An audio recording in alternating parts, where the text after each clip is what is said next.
If you ride the New York City subway, you are likely to see just about everything, but few strap hangers have witnessed the birth of a baby. Until now. Les Trent on a real-life miracle on 34th Street. Chaos on a New York City subway. You probably have a medical situation. It's a special delivery as a mom gives birth right there. This train is being held at the station.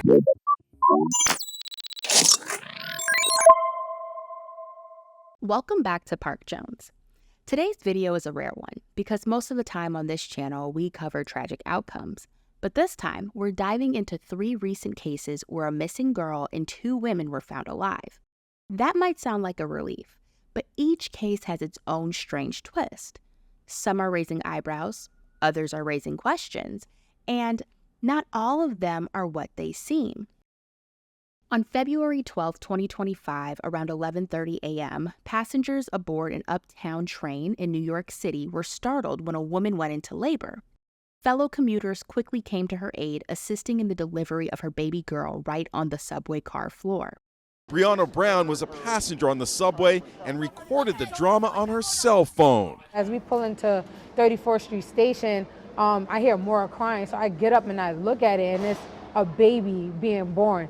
And there's 3 women that were helping her push out the baby. At one point, they even call out to see if anybody has a knife to cut the umbilical cord. Another young lady who was on the train screamed out, "Oh, I have a pocket knife."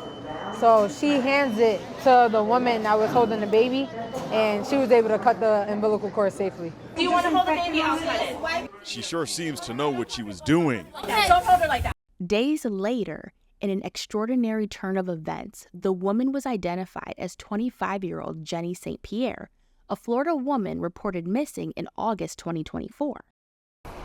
Yeah, well, I spoke with that woman's sister who says that the family has no idea where she is or what may have happened. She says that they were all excited about the baby on the way and that her disappearing just doesn't make sense. It's just scary. It's just scary. Searching for answers. This is unlike her, especially being pregnant, to just disappear. And we don't know where she is. Stefania Saint Pierre says she's doing everything she can to help find her sister, 25-year-old Jenny Saint Pierre, who's been missing for more than a month. I've been really just urgently trying to get some sort of answers to find out where she is or what happened. Investigators say Pierre was last seen on August 5th at Gulfstream Park. They say she's currently pregnant with her ex-boyfriend's child. They say he was the last person who saw her. She was excited about being a mother and having a child, and also me being excited about having a niece or a nephew. This doesn't make any sense for her to just go missing. Stefania says this is unusual for Jenny, who typically checks in with family and on social media.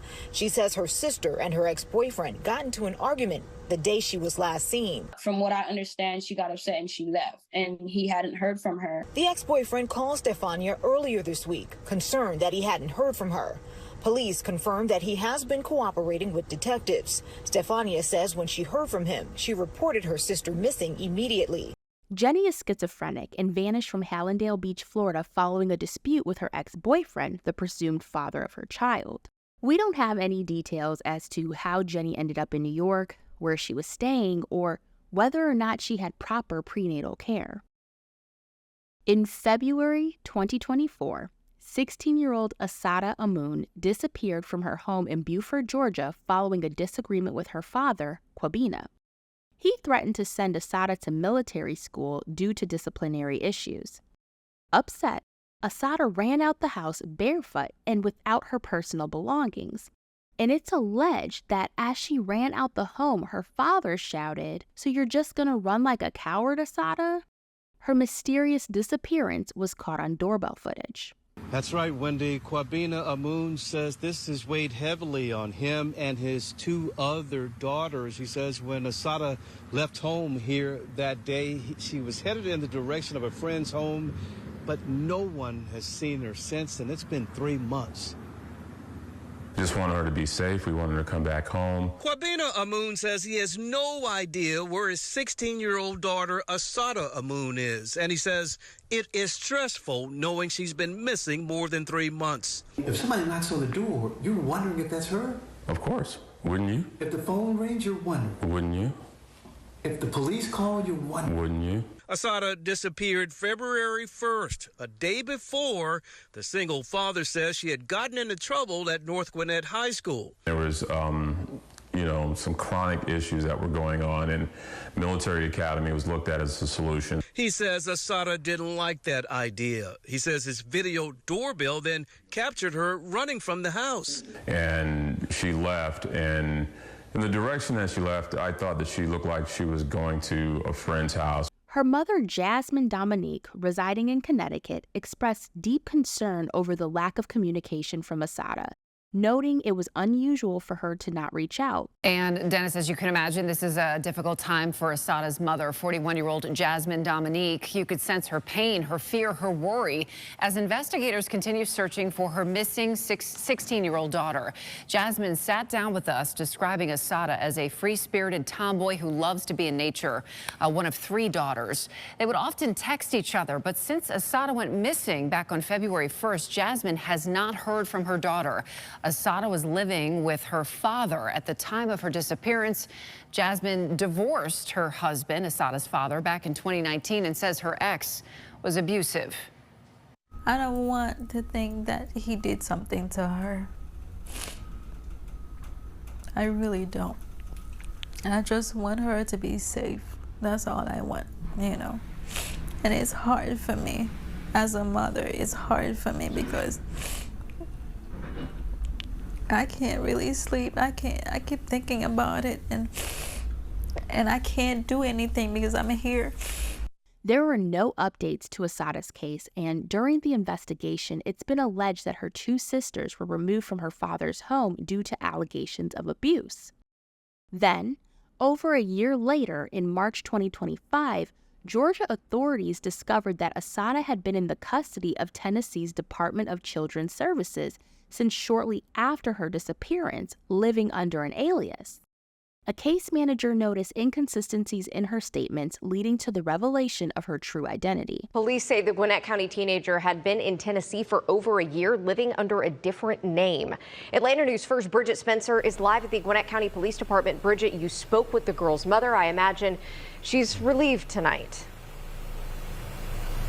Right, Carly, as you mentioned, it's been a year of agony for this mother. Her daughter was tracked down in Tennessee a whole year later. And tonight I spoke with her on the phone, and she's certainly feeling relieved that her child is safe. We had a long talk, and it was very emotional, but, I was really ecstatic to know that she's fine. Jasmine Dominique is now breathing a sigh of relief now that her daughter, Asata Amun, who's been missing for more than a year, was found safe. I'm excited, so excited that she is well and she's alive and, she's safe. Police say the then 16-year-old was seen on doorbell camera running out of her house on West Oak Court in Beaufort. Gwinnett police say for the last year, she's been under the care of the Tennessee Department of Children's Services.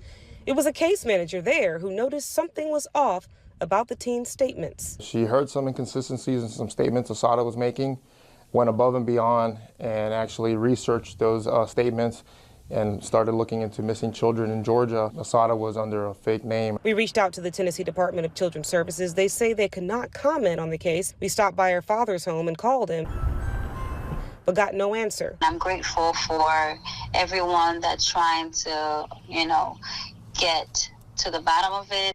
Asata recounted that after leaving home, she spent nights on the streets in Atlanta before someone assisted her in traveling to Tennessee seeking safety. She was then transferred to the Georgia Department of Family and Children's Services. What made Asata pick Tennessee? And what did Kwabena have going on in that home that would make a teenage girl feel safer running out the house without shoes, only to live on the streets of Atlanta? The threat of military school would upset any child, but Asata's actions speak volumes. She ran over my foot. My right foot has broken bones in it. My stomach, where I was pinned against the car door after she smashed it, is all bruised. In March 2025, 39-year-old Destiny Riddle was arrested and charged with aggravated battery and battery in Miami, Florida. The incident involved a vehicular collision near Northeast 1st Street and Biscayne Boulevard, where Destiny allegedly damaged another vehicle's windshield and later struck a 69-year-old man with her car. She also reportedly assaulted another individual before being taken into custody. It was later revealed that Destiny was reported missing from California back in July 2024. During her court appearance, Destiny's mother expressed deep concern for her daughter's mental health, citing behaviors indicative of paranoia and schizophrenia. She's totally out of touch with her entire family. She's displayed paranoia, schizophrenia. She was on the missing persons report since July of 2024. We have not heard from her. But after nearly a year and across the country, Riddle was found, booked at a Miami-Dade County jail. Her mother told the judge today she was extremely concerned, especially about her daughter's mental health. She needs help. I'm worried about her safety. She has no one. We have no family in Florida. Jenny, Asata, and Destiny's cases are rare. It's not very often that missing people are found. It makes you wonder how many missing people in this country are living under similar circumstances.